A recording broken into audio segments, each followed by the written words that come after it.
जय हिंद दोस्तों। राक्षसों की उत्पत्ति ब्रह्मा जी द्वारा की गई थी। जब ब्रह्मा जी सृष्टि की रचना कर रहे थे तो एक दिन ब्रह्मा जी को क्रोध आया और इस क्रोध से हेती नाम के एक राक्षस का जन्म हुआ। फिर एक दिन ब्रह्मा जी को भूख सताने लगी और इस भूख से प्रहेती नामक राक्षस का जन्म हुआ। वाल्मीकि रामायण में राक्षस जाति की उत्पत्ति का पूरा वर्णन मिलता है। ये दोनों राक्षस अत्यंत बलशाली थे। धार्मिक प्रवृत्ति होने के कारण प्रहेती तपस्या में लीन हो गए और हेती राक्षस ने काल की बहन भया से विवाह कर लिया। दोस्तों, आगे बढ़ने से पहले चैनल को सब्सक्राइब कर लीजिए। आपकी बहुत बहुत मेहरबानी होगी। आपकी इस मेहरबानी से हम जैसे नए यूट्यूबर को अपना ज्ञान प्रस्तुत करने का मौका मिलेगा। कुछ समय बाद हेती की पत्नी भया के गर्भ से विद्युत केश नामक एक बलशाली बालक का जन्म हुआ। विद्युत केश के बड़ा होने पर हेती ने उसका विवाह संध्या की पुत्री सालकंठकटा नामक कन्या से कर दिया। कुछ समय बाद सालकंठकटा ने गर्भ धारण कर लिया। प्रसव समय आने पर वह मंदराचल पर्वत पर चली गई और वहां एक पुत्र को जन्म देकर और उसे वहीं पर छोड़कर अपने पति विद्युत केश के पास आ गई। सौभाग्य से उसी मार्ग से भगवान भोलेनाथ और माता पार्वती गुजर रहे थे। बच्चे के रोने की आवाज़ सुनकर वे रुक गए। पार्वती और भोलेनाथ ने बच्चे को अपनी गोदी में बिठाया और उसे तुरंत बड़ा होने का आशीर्वाद दिया और एक विमान भी भेंट किया आकाश में विहार करने के लिए, और इस बालक को सुकेश नाम दिया। और फिर भोलेनाथ और पार्वती कैलाश आ गए, सुकेश को मंदराचल पर्वत पर छोड़कर। कुछ वर्षों बाद सुकेश राक्षस की बहादुरी और ख्याति के चर्चे चारों तरफ फैलने लगे। ग्रामीण नामक गंधर्व की कन्या देववती अपने सौंदर्य के कारण तीनों लोकों में प्रसिद्ध थी। इधर शिवजी की कृपा से सुकेश के पास भी किसी चीज की कमी नहीं थी। वह खूब ऐशो आराम से जीवन व्यतीत कर रहा था। ग्रामीण ने अपनी पुत्री देववती का विवाह सुकेश के साथ कर दिया।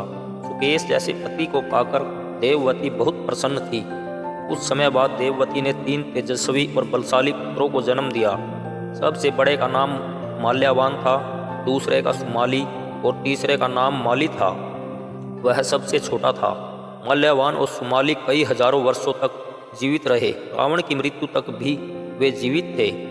जब ये तीनों बड़े हुए और इनको ज्ञान हुआ कि उनके पिता पर भगवान शिव की कृपा है, तो ये तीनों भाई भी सुमेरु पर्वत पर जाकर तप करने लगे। उनके द्वारा की गई हजारों वर्षों की तपस्या से प्रसन्न होकर ब्रह्मा जी प्रकट हुए और उन्हें वर मांगने को कहा। फिर तीनों भाइयों ने ब्रह्मा जी से कहा, हमें वरदान दीजिए कि युद्ध में शत्रुओं पर हमेशा हमारी जीत हो, हम युगों युगों तक जीवित रहे और हम तीनों भाइयों में हमेशा भाईचारा तथा प्रेम बना रहे। ब्रह्मा जी तथास्तु कहकर चले गए। वरदान पाकर माल्यावान, सुमाली और माली राक्षस अभिमान में मस्त हो गए। कहते हैं, जब व्यक्ति आवश्यकता से ज़्यादा शक्ति प्राप्त कर लेता है तो वह अहंकारी हो जाता है और अहंकार के कारण वह पाप और अत्याचार भी करने लगता है। वरदान और शक्ति के अहंकार में तीनों भाई देवता, दानव, ऋषि, चारण, गंधर्व, यक्ष इत्यादि को तंग करने लगे। इन तीनों भाइयों के अत्याचारों से तीनों लोकों में त्राही त्राही मच गई। फिर एक दिन इन तीनों ने विश्वकर्मा को आदेश दिया कि उनके लिए एक सुंदर नगरी की स्थापना की जाए।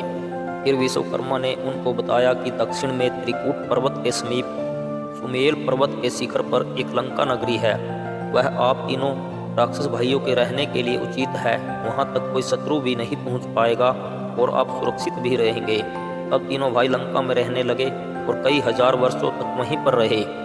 नर्मदा नामक एक गंधर्व स्त्री थी, उसकी 3 पुत्रियां थीं। उसने अपनी तीनों पुत्रियों का विवाह इन तीनों राक्षस भाइयों के साथ कर दिया। माल्यावान का विवाह बड़ी पुत्री सुंदरी से हुआ। सुंदरी के गर्भ से वज्रमुष्टि, विरूपाक्ष, दुर्मुख, सुखन, यज्ञ, कोप, मत, उन्नत नाम के 8 राक्षस पुत्र हुए तथा अनला नामक एक सुंदर कन्या का जन्म भी हुआ। वज्रमुष्टि, विरूपाक्ष तथा दुर्मुख ने तो राम रावण युद्ध में भी भाग लिया था और मृत्यु को प्राप्त हुए। सुमाली का विवाह तुमती नामक कन्या से हुआ। उसके गर्भ से प्रहस्त, कंपन, विक, कालकामुक, दुम्राग, दंभ, सुपार्शव, प्रघस, भामकरण, संहर्ति 10 पुत्र हुए। पुष्पोत्कटा, कैक्सी, कुंभनी आदि 4 कन्याओं का जन्म भी हुआ। प्रहस्त, अकंपन, धूम्राक्ष ने तो राम रावण युद्ध में भाग लिया था और वीरगति को प्राप्त हुए थे। माली का विवाह वसुदा से हुआ। वसुदा के गर्भ से संपाति, अनल और हर 3 पुत्र हुए। अनल और संपाति विभीषण के मंत्री भी रहे। माल्यावान, सुमाली और माली तीनों राक्षस अपने पुत्रों सहित अहंकारवश देवताओं, ऋषियों, नागों और गंधर्वों को तंग करने लगे। तीनों भाइयों ने देवताओं को कई बार युद्ध में हराया था। ऋषियों के यज्ञ में मांस तथा हड्डियां फेंक देते थे। ऋषियों की हत्या कर देते थे। राक्षसों के अत्याचारों से तंग आकर सभी देवी देवता महादेव के पास गए और प्रार्थना की, भोलेनाथ, राक्षसों से हमारी रक्षा करो। महादेव बोले, ये तीनों राक्षस सुकेश के पुत्र हैं और सुकेश के पुत्र होने के कारण मैं इनका वध नहीं कर सकता, क्योंकि सुकेश की मैंने स्वयं रक्षा की है और मैंने उसको वरदान आशीर्वाद भी दिया था। आप भगवान श्री हरि विष्णु की शरण में जाइए। तब सभी देवता श्री हरि विष्णु के पास गए और रक्षा करने की प्रार्थना की। श्री हरि विष्णु ने कहा, आप निश्चिंत हो जाओ और यह कार्य मेरे ऊपर छोड़ दो। जब यह समाचार माल्यावान को पता चला तो उसने अपने भाइयों सहित विशाल राक्षस सेना को एकत्र किया और कहा कि देवताओं के कहने पर विष्णु ने राक्षसों को मारने की प्रतिज्ञा ली है। इससे पहले कि विष्णु हम पर आक्रमण करे, हम पहले ही उन पर आक्रमण कर देते हैं और हमारी चुगली करने वाले देवताओं को भी इसका दंड देंगे। तीनों भाई राक्षस सेना के साथ देवलोक पर आक्रमण कर देते हैं। जब इस आक्रमण का विष्णु भगवान को पता चलता है तो वे गरुड़ पर सवार होकर युद्ध में आ जाते हैं। विष्णु को देखते ही राक्षस विष्णु जी पर बाणों की बौछार कर देते हैं। राक्षसों के धनुष से छूटे हुए बाणों की वर्षा से तंग आकर भगवान विष्णु अपना सारंग धनुष उठाते हैं और बाणों की वर्षा करके हजारों राक्षसों का वध कर देते हैं। विष्णु के रौद्र रूप को देखकर तीनों राक्षस भाई माल्यावान, सुमाली और माली तीनों तरफ से भगवान विष्णु पर आक्रमण कर देते हैं। इसी बीच माली ने अपनी गदा के प्रहार से गरुड़ जी को घायल कर दिया।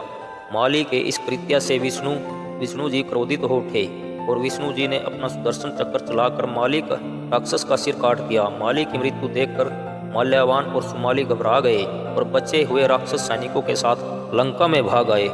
लेकिन भगवान विष्णु ने उनका वहां भी पीछा नहीं छोड़ा और बहुत से राक्षस योद्धाओं को मार डाला।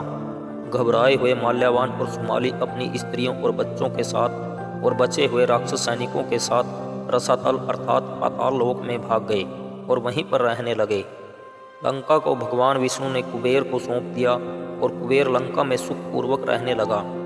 कुछ वर्षों बाद सुमाली फिर से भूलोक पर आया और लंका का भ्रमण करने लगा। लंका में कुबेर के ठाट बाट और पुष्पक विमान में घूमते देखकर वापिस पाताल लोक लौट आया और अपनी पुत्री कैकसी से बोला, तुम भूलोक पर जाकर ऋषि विश्रवा को अपने प्रेम जाल में फंसाकर कुबेर जैसा पुत्र उत्पन्न करो। अपने पिता सुमाली की बात मानकर कैकसी विश्रवा मुनि की कुटी के पास वन में रहने लगी। मुनि ने एक दिन सायंकाल को जब अपनी आंखें खोली तो अपने सामने एक सुंदर कन्या को खड़े पाया और पूछा, हे सुंदरी, तुम कौन हो और इस वन में क्या कर रही हो? तो वह कन्या बोली, मुनिवर, मेरा नाम कैकसी है और शेष बातें आप खुद ही जान लो। तब विश्रवा ऋषि ने ध्यान लगाया और कहा, तुम पुत्र प्राप्ति की इच्छा से यहाँ आई हो। तुम्हारे मेरे द्वारा पुत्र तो प्राप्त होगा, लेकिन क्योंकि तुम दारुण बेला में आई हो इसलिए तुम्हारा पुत्र राक्षस स्वभाव का होगा। तब कैकसी नामक राक्षसी बोली, प्राणनाथ, मुझे आपसे ऐसी आशा नहीं थी। तो मुनि विश्रवा बोले, ठीक है, तुम्हारा सबसे छोटा पुत्र मेरे कुल के अनुसार धर्मात्मा होगा। और फिर उसी समय दोनों ने गंधर्व विवाह कर लिया। कुछ समय बाद कैकसी ने रावण, कुंभकर्ण, शूर्पणखा तथा विभीषण 4 बच्चों को जन्म दिया। बड़े होने पर रावण, कुंभकर्ण तथा विभीषण अपने पिता विश्रवा ऋषि की तरह तपस्या करने लग गए। हजारों वर्षों की तपस्या से प्रसन्न होकर ब्रह्मा जी ने तीनों को उनके मुंह मांगे वरदान दिए। कुंभकर्ण समस्त राक्षस जाति इतिहास में शरीर में सबसे बड़े और बलवान हुए। उनका शरीर इतना विशाल था कि यमराज भी उनके सामने जाने से घबराता था। कुंभकर्ण लाखों मनुष्य के बराबर भोजन एक बार में ही खा जाता था। शूर्पणखा ने घर वालों की सहमति के बिना दैत्यराज विद्युत जीवा से विवाह कर लिया था। रावण का विवाह दैत्यराज मय की पुत्री मंदोदरी से हुआ। मंदोदरी से रावण को 2 पुत्र हुए, मेघनाद और अक्षय कुमार। रावण ने दूसरा विवाह भाग्या मालिनी के साथ किया। वह मंदोदरी की बहन थी। उसके गर्भ से नरांतक, देवांतक, त्रिशिरा 3 पुत्र हुए। कुंभकर्ण का विवाह वज्रमाला और कर्कटी से हुआ। वज्रमाला से कुंभ और निकुंभ का जन्म हुआ और कर्कटी ने भीमासुर नामक राक्षस को जन्म दिया। विभीषण का विवाह गंधर्व कन्या शर्मा से हुआ। शर्मा ने एक पुत्री को जन्म दिया जिसका नाम त्रिजटा था, और यह वही त्रिजटा थी जिसे रावण ने सीता की सेवा में छोड़ रखा था। इन सब के अलावा खर और दूषण शक्तिशाली राक्षस रावण के सौतेले भाई थे। खर की माता का नाम राका था और दूषण की माता का नाम पुष्पोत्कटा था। ये दोनों रावण की सगी मौसी के पुत्र थे। ताड़का नाम की शक्तिशाली और भयंकर राक्षसी रिश्ते में रावण की नानी लगती थी, और ताड़का पुत्र मारीच रावण का मामा लगता था।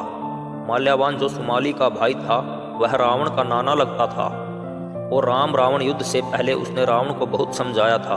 वह लंका में ही रहता था। इसके अलावा लवणासुर रावण का भांजा था। वह रावण की सौतेली बहन कुंभनी का पुत्र था, जिसे रावण की मृत्यु के बाद श्री राम के छोटे भाई शत्रुघ्न ने मारा था। तो यह था राक्षस जाति का पूरा इतिहास। इन आताताई और पापी राक्षसों का विनाश भगवान श्री हरि विष्णु के हाथ हुआ, स्वयं या फिर किसी न किसी रूप में अवतार लेकर। तो दोस्तों, यदि आपको यह प्रस्तुति अच्छी लगी हो तो वीडियो को अपने दोस्तों तक शेयर जरूर करें। धन्यवाद।